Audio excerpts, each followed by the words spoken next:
Se você está ouvindo isso, é porque ainda tem o privilégio de acreditar que o mal é uma escolha. Eu também pensava assim. Mas a verdade é que as trevas não arrombam a porta. Elas entram pelas frestas de uma vida que já está desmoronando, sorrindo como um velho amigo. Eu daria tudo o que tenho, cada centavo, cada imóvel, cada resquício de poder, para voltar a ser aquele homem insignificante que eu tanto odiava. Porque, embora eu tenha saído do círculo, o que eu convidei para entrar naquela época ainda se senta ao pé da minha cama todas as noites, esperando que eu feche os olhos por tempo demais. Meu nome é Marcos. Hoje tenho 48 anos, mas a história que vai me condenar começou quando eu tinha 32. Na época, eu era apenas um analista de logística em uma multinacional de transportes em Curitiba.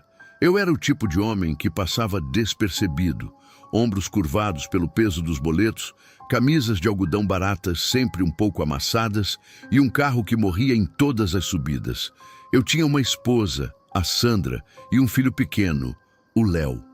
Nós éramos felizes, ou ao menos eu tentava me convencer disso, enquanto engolia o seco toda vez que meu chefe, o diretor regional, me usava como saco de pancadas na frente de toda a equipe para arrancar risadas dos outros gerentes. Eram humilhações diárias, meticulosas. Eles me chamavam de o invisível. Faziam piadas sobre meu sapato gasto e me davam as metas que ninguém queria.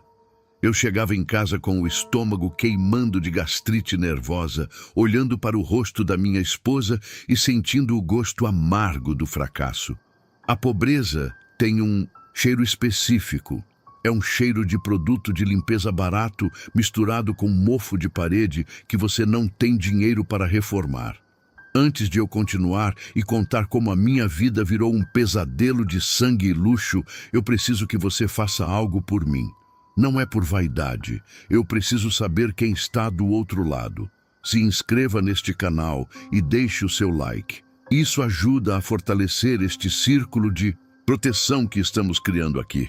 E, por favor, deixe nos comentários de qual cidade você está ouvindo isso. Eu preciso saber até onde minha voz está chegando, por segurança. Eu preciso saber quem são as pessoas que estão vigiando comigo esta noite. O ponto de virada não foi um livro de bruxaria encontrado em um sebo. Foi um churrasco de domingo na casa do tio de um amigo, o senhor Arnaldo. Ele era um homem de seus 60 anos. Um aposentado da Receita Federal que morava em um sobrado impecável, com um jardim que parecia vibrar de tão verde. Arnaldo era o tipo de vizinho que todo mundo respeitava, sempre calmo, voz baixa, mãos limpas. Mas havia algo nele. Ele me observava enquanto eu bebia uma cerveja barata, isolado num canto. Ele se aproximou com um sorriso que não chegava aos olhos. "Marcos", ele disse, colocando a mão no meu ombro. A mão dele era anormalmente quente, mesmo para um dia de verão. "Você cheira a injustiça, e a injustiça é um veneno que mata de dentro para fora. Você não quer mais ser o invisível, quer?" Ele não parecia um místico, parecia um mentor de carreira, alguém que queria o meu bem. Mas ele começou a falar de coisas que ele não deveria saber. Citou o nome do meu chefe, mencionou o valor exato da minha dívida no banco. Uma semana depois, eu estava na garagem dele. Não havia velas negras ou crânios. Havia uma mesa de madeira forrada com plástico transparente, desses de cozinha. Arnaldo me deu uma lista de compras que parecia o inventário de um necrotério misturado com uma loja de ferragens. Eu tive que conseguir terra de um túmulo de alguém que morreu por suicídio. Ele me disse exatamente em qual ala do cemitério municipal eu deveria pular o muro às 3 da manhã.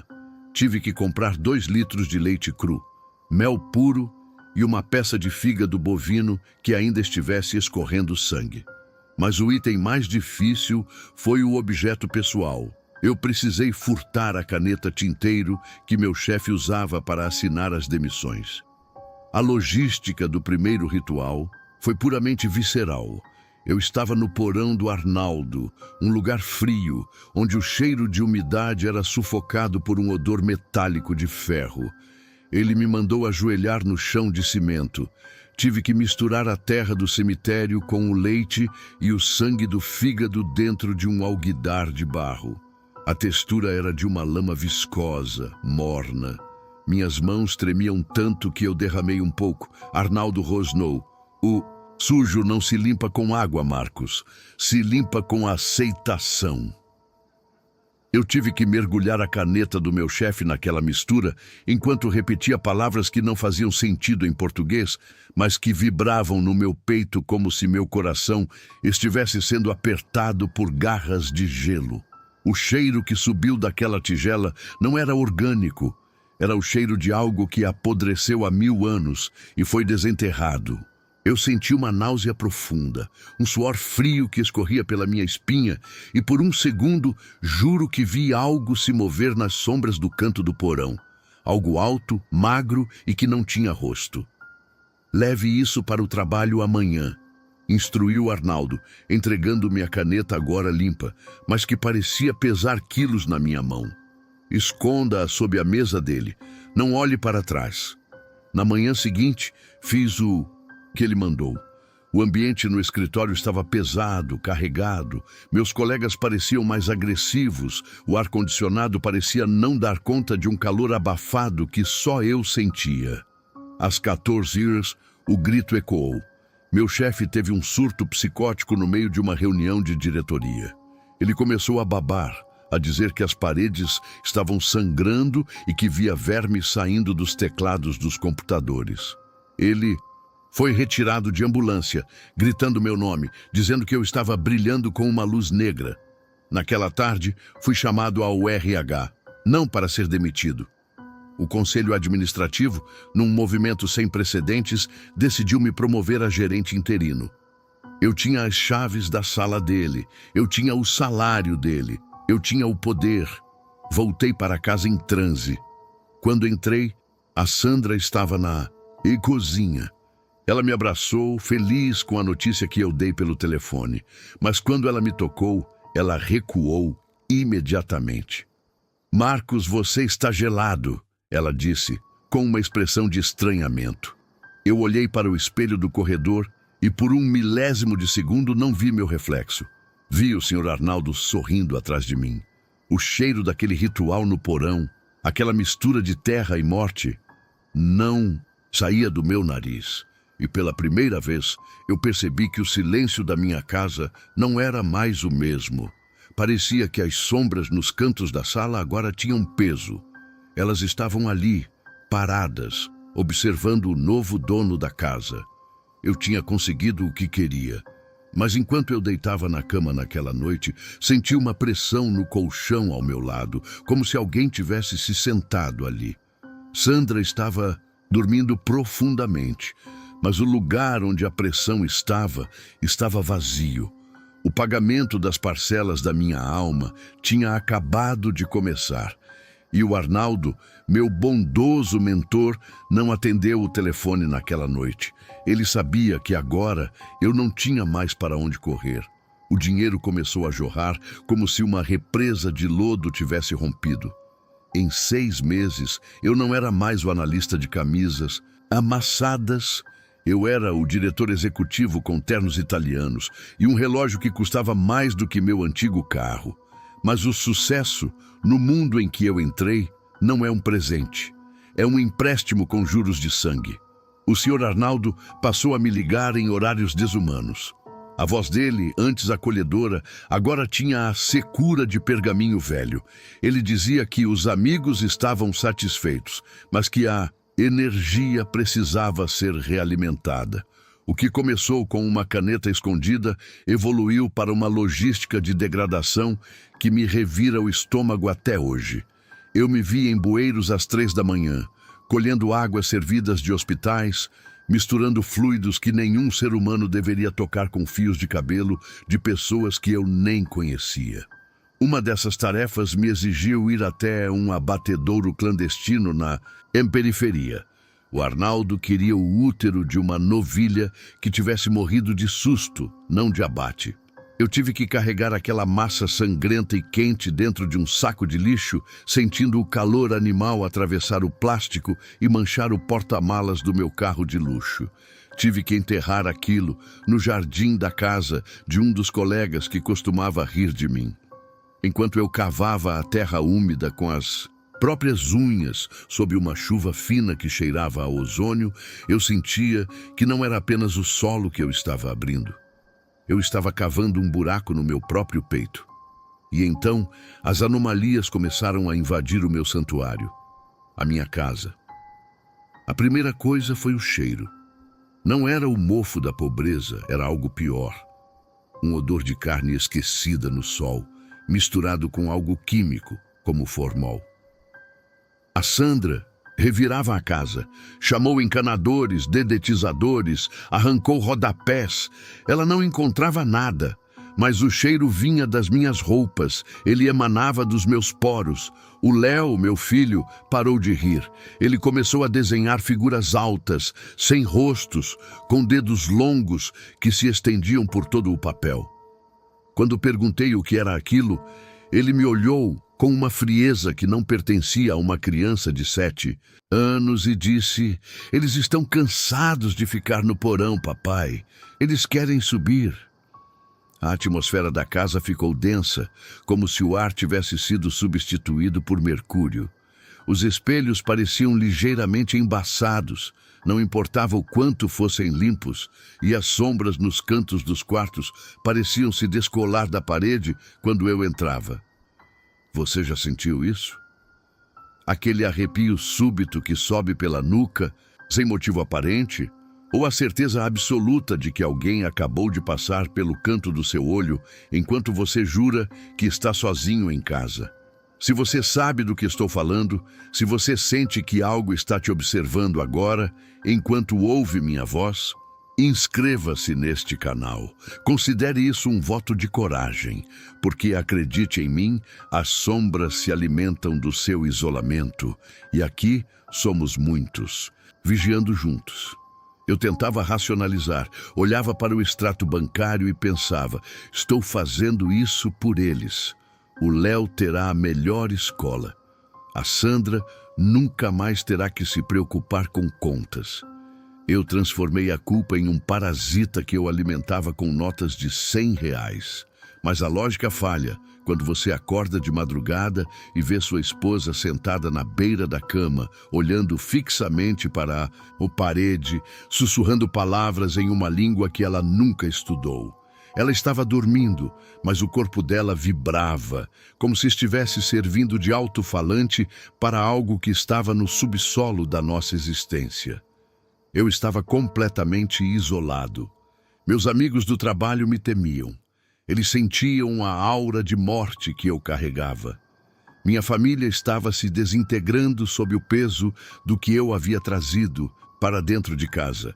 O único que me entendia, o único com quem eu podia falar, era o Arnaldo. Ele se tornou meu único confidente, o que é a armadilha perfeita do ocultismo. Eles tiram tudo de você até que a única coisa que reste seja o monstro que te levou até lá. O ciclo está quase completo, Marcos, disse o Arnaldo durante um encontro em uma lanchonete decadente, onde a luz piscava incessantemente. Ele estava mais magro, a pele parecendo papel vegetal esticado sobre os ossos. Mas os amigos pediram algo especial, uma prova de que você pertence a eles e não ao seu passado. Ele colocou um pequeno frasco de vidro sobre a mesa. Dentro havia um pó cinza, fino como cinzas de cremação. "O que é isso?" eu perguntei, minha voz falhando. "É o selo", ele respondeu com um brilho maníaco nos olhos. "Amanhã é o aniversário de 10 anos de casamento de vocês. Você vai colocar isso no vinho da Sandra. Não vai matá-la, não fisicamente, mas vai abrir as portas para que eles possam habitar o que ela tem de mais puro.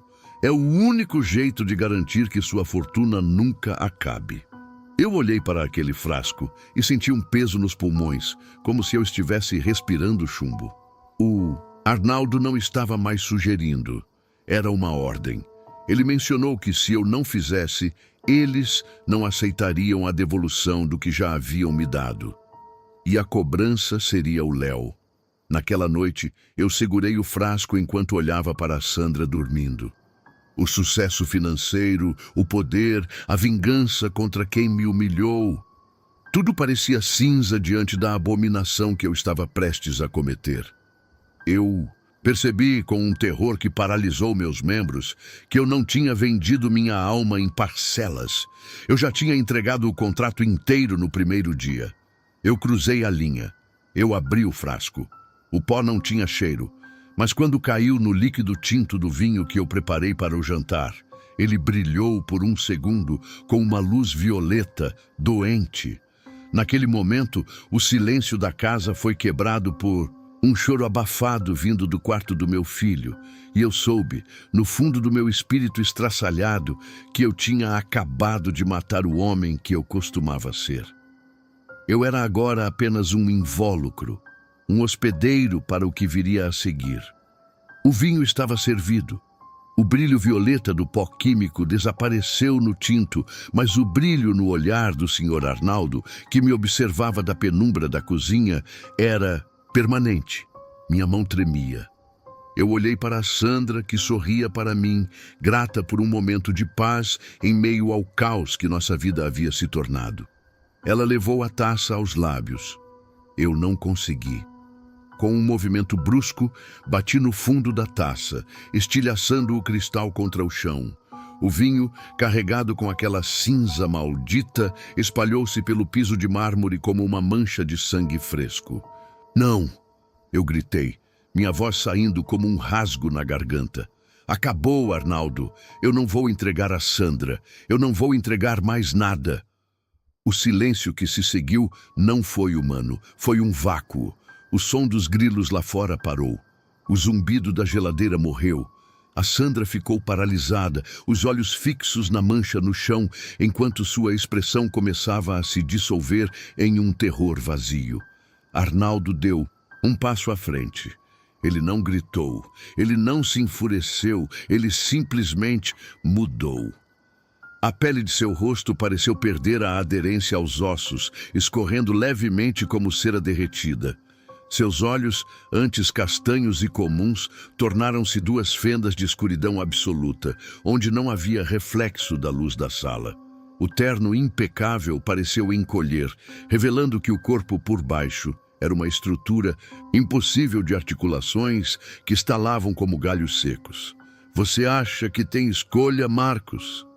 A voz dele não vinha mais da boca. Vinha de todos os cantos da casa ao mesmo tempo, um som gutural, metálico, que fazia meus dentes vibrarem. O contrato não foi assinado com tinta. Foi assinado com a sua ambição. E o que foi dado agora será cobrado em dobro. A proteção acabou. O véu caiu. Instantaneamente, a temperatura da casa despencou.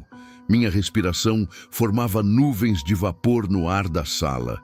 A Sandra soltou um grito que foi subitamente abafado, como se uma mão invisível tivesse sido pressionada contra sua boca.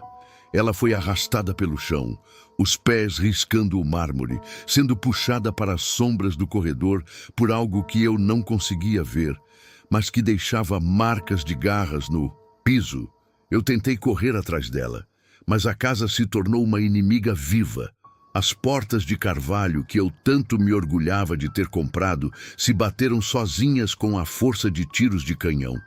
As paredes pareciam pulsar, como se houvesse algo orgânico e doente por trás do reboco.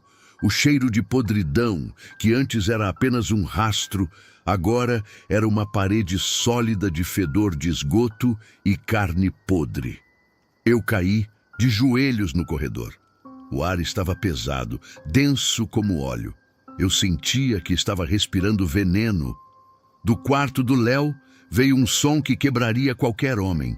Não era um choro, era um sussurro rítmico, uma contagem regressiva em uma língua que fazia meus ouvidos sangrarem. O que eu vi naquela noite, o que eu vi saindo das paredes da minha própria casa, mudou minha visão sobre o mundo para sempre. Se você está ouvindo isso e sente que a energia ao seu redor pesou subitamente, se você sente um frio que não vem do clima, eu te peço, deixe um amém ou uma palavra de proteção nos comentários agora. E se inscreva. Você precisa saber como isso termina para entender como se proteger. Não ignore o que seu instinto está dizendo. Eu rastejei. Cada centímetro era uma luta contra uma gravidade que tentava me achatar contra o chão. Eu vi o Sr. Arnaldo, ou o que quer que estivesse vestindo a pele dele, parado no topo da escada. Ele não tinha mais pés. Ele flutuava alguns centímetros acima do carpete, e as sombras ao redor dele se desprendiam da parede como chicotes negros, açoitando o ar. Onde está o seu dinheiro agora, Marcos? A entidade rugiu, e o som fez os quadros caros explodirem em estilhaços. Onde está o seu poder? Eu percebi a armadilha. Cada objeto naquela casa, cada luxo, cada centavo, era um âncora. Eram as correntes que permitiam que eles estivessem ali. Eles não possuíam apenas a mim. Eles possuíam tudo o que eu havia construído com a ajuda deles. O Léo apareceu na porta do quarto. Seus olhos estavam brancos, a boca aberta em um ângulo impossível. Ele não era mais meu filho, era um fantoche. Ele apontou para mim e as sombras avançaram. O desespero me deu uma clareza suicida. Eu precisava destruir o vínculo. Eu precisava destruir a âncora. Lembrei-me do cofre no escritório. Não pelas barras de ouro ou pelos maços de notas, mas pelo que Arnaldo me fez guardar lá. O alguidar de barro com a mistura de terra e sangue do primeiro ritual. Ele disse que era para dar sorte. Era o coração do pacto. Corri. As sombras me cortavam a pele. As portas tentavam esmagar meus dedos. Entrei no escritório e a porta se trancou atrás de mim com um estrondo metálico. O ar estava tão frio que minha pele começou a rachar. Eu via o Sr. Arnaldo através do vidro da porta, sua silhueta distorcida, alongando-se até tocar o teto. Suas mãos agora eram lâminas de osso negro batendo contra o vidro. Girei o segredo do cofre com os dedos ensanguentados. Quando a porta abriu, o cheiro de morte quase me desmaiou. Lá estava ele, o pote de barro. Ele pulsava. Ele tinha um calor doentio, emitindo um som de sucção, como se estivesse devorando o silêncio do quarto. Eu o peguei. O barro parecia carne. Era nojento, viscoso. Se eu cair, eu levo tudo. Comigo! Eu gritei para a coisa do outro lado do vidro. Eu não usei uma arma. Usei a única coisa que ainda me restava de humanidade. O ódio pelo que eu tinha me tornado. Ergui o alguidar acima da cabeça e o lancei contra a quina de metal do cofre com toda a força do meu desespero. O som do barro quebrando foi seguido por um grito sobrenatural que pareceu vir das entranhas da terra. Não foi apenas um som. Foi uma onda de choque que arrebentou todas as janelas da casa simultaneamente. A escuridão na sala tornou-se total. Eu senti unhas cravarem nos meus ombros. Senti um sopro de gelo na minha nuca e o mundo desapareceu em um redemoinho de sombras e agonia. Eu estava perdendo a consciência, mas enquanto meus olhos se fechavam, vi o rastro de fogo espiritual consumindo as cortinas de seda, o escritório, a fortuna, tudo o que eu construí estava queimando. E naquele momento, em meio ao horror e à dor, eu sorri. Pela primeira vez em anos, eu estava no escuro, mas estava sozinho. O dono tinha ido embora, ou assim eu pensava. Eu acordei no meio de um deserto de cinzas. A mansão, o símbolo da minha arrogância, era agora uma carcaça enegrecida sob o céu cinzento da manhã. Eu sobrevivi. Mas a sobrevivência foi o primeiro grande golpe. Fui encontrado pelos bombeiros, abraçado ao meu filho no jardim, enquanto a Sandra gritava nomes que eu nunca tinha ensinado a ela. A libertação não veio com um estalar de dedos. Não houve uma luz cegante que dissolveu as trevas instantaneamente. O que se seguiu foram meses de um exorcismo lento e exaustivo em uma pequena igreja protestante na periferia, longe de todo o luxo que eu um dia ostentei. O pastor, um homem cujas mãos eram calejadas pelo trabalho pesado e cujos olhos carregavam o peso de quem já viu o abismo, não me prometeu paz. Ele me prometeu uma guerra. Eu me lembro das noites naquele porão de igreja, o chão de cimento frio sob meus joelhos, o cheiro de suor e incenso barato. Eu sentia que cada oração era um gancho de metal puxando algo de dentro das minhas vísceras. O mal não queria sair. Ele estava enraizado nos meus tendões, costurado na minha memória. Eu vomitava um líquido negro, espesso, que cheirava ao enxofre e ao lodo do Arnaldo. A cada grito que eu dava, eu sentia que uma parte da minha alma era arrancada junto com a entidade. Eu fui quebrado, reduzido a nada, para que pudesse ser reconstruído. Mas a reconstrução foi feita com peças faltando. Hoje, vivemos em uma casa pequena, em outra cidade. O dinheiro acabou, consumido por processos, dívidas e pela própria destruição da empresa. Mas o preço real não foi pago em moeda. O Léo, meu filho, ele nunca mais voltou a ser a criança que era.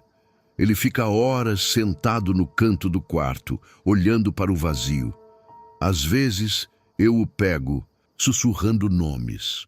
Nomes que eu só ouvi no porão do Arnaldo, nomes de príncipes daquela hierarquia de sombras. Quando ele me olha, não há mais aquele brilho de inocência. Há apenas uma profundidade cinzenta, como se ele estivesse vendo algo atrás de mim que eu não tenho coragem de encarar.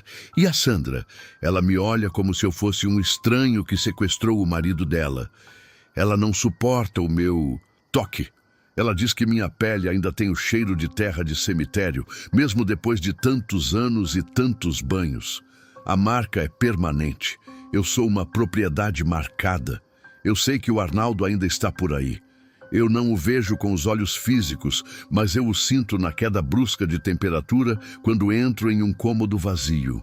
Eu sinto a presença dele quando o vento sopra de uma forma errada contra a janela à noite. As trevas não esquecem um contrato. Elas apenas esperam o momento em que você se sente seguro o suficiente para baixar a guarda.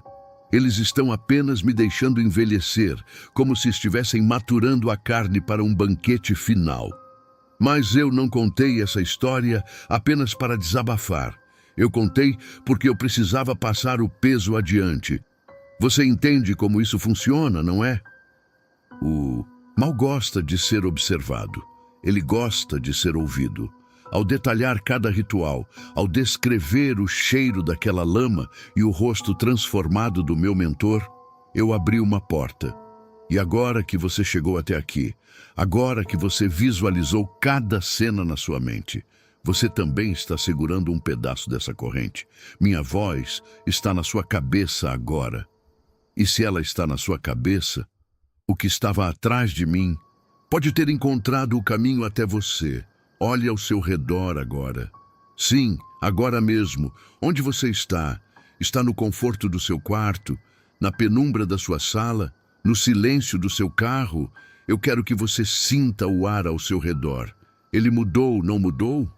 Ficou um pouco mais denso, um pouco mais pesado, como se o oxigênio tivesse sido substituído por algo mais antigo. Eu te pergunto com toda a sinceridade de um homem que perdeu tudo para o abismo. Que horas são exatamente agora no seu relógio? Por que você ainda está acordado ouvindo essas palavras? E mais importante, você tem certeza absoluta de que trancou a porta da frente? Você verificou a fechadura ou apenas achou que estava trancada? Às vezes, eles não precisam arrombar. Eles só precisam que você os convide para entrar, através da sua curiosidade. E você acabou de fazer exatamente isso. Se você sentiu um arrepio subindo pela espinha enquanto eu falava, ou se notou que a luz do cômodo pareceu diminuir de intensidade, deixe o seu comentário com o horário atual. Diga-nos se sentiu alguma mudança de temperatura. Precisamos saber quantos de nós estão acordados nesta rede de sombras. Se inscreva se tiver coragem de continuar vigiando, mas faça isso rápido. Ouço um estalo vindo do meu corredor. O cheiro de terra úmida acabou de inundar o quarto. Boa noite, se é que o sono ainda é possível para você.